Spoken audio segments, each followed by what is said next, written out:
Hi guys, this is Rod just checking in for our last YouTube.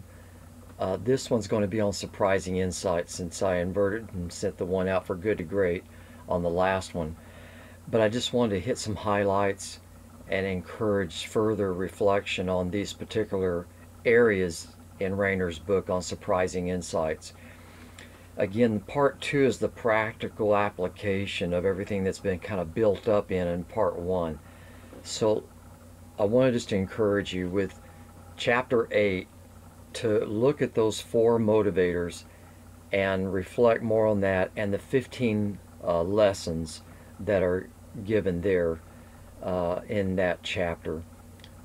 That's, again, kind of pulling it together, the things that they've been, to say, arguing in part one from their interviewing the lost and how they were brought into churches, what brought them to Christ, what caused them to be committed to carry out Christ's work through the church family and body.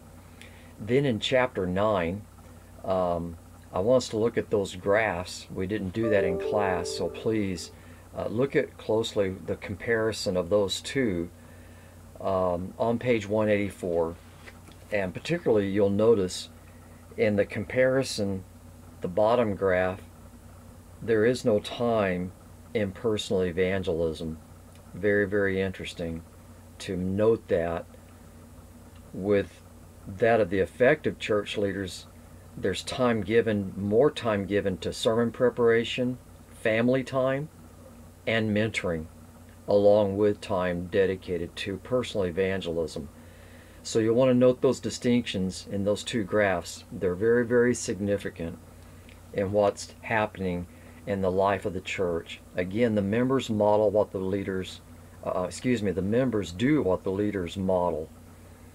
So that's very, very important for the pastor to be modeling that evangelism heartbeat, personal involvement in doing the Great Commission, investment in the 2 Timothy 2:2 principles, mentoring and establishing that culture in the church, and definitely understanding what's important, what's not important, what's the needful major issues to focus on, what's the busy work to avoid or delegate when it's needful work to be carried out, as to being faithful to his calling and being wise to what's the important work again in leading and modeling and building people up to carry out Christ's work, which then frees up actually more time for family through practicing those disciplines that are again spelled out here in these two graphs.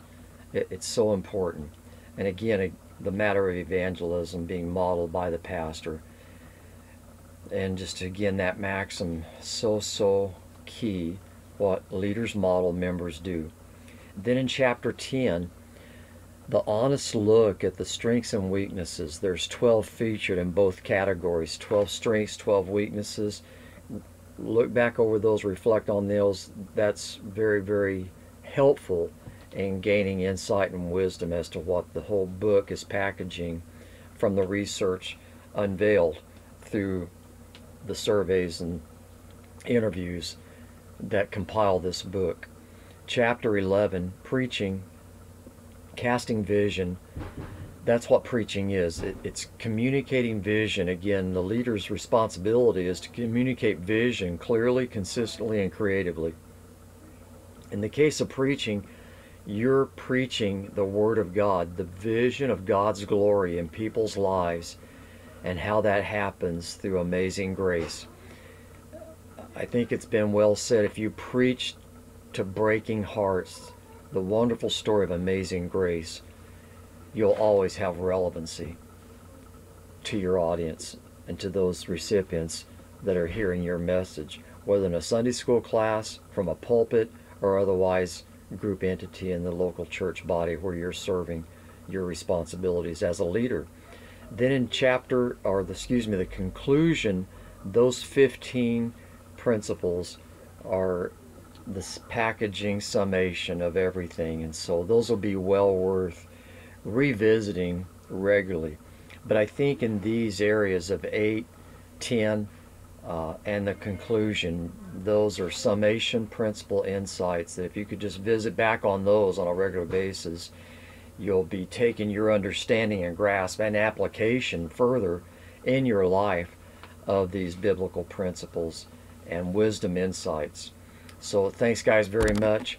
We will go into Good to Great. We're going to especially labor and work on the 3 first principles of level 5 leadership, getting the right people in the right seats on the bus, and confronting brutal facts. We're going to spend the bulk of our time working on those 3 things, because that sets up the rest of the book, what's talked about in the hedgehog and the discipline concepts and the rest of what's featured in Good to Great. So that's our plan of attack for study and knowledge and understanding gaining in our last class session that we'll go into next Tuesday night, which is the 16th. Yes, okay, thanks.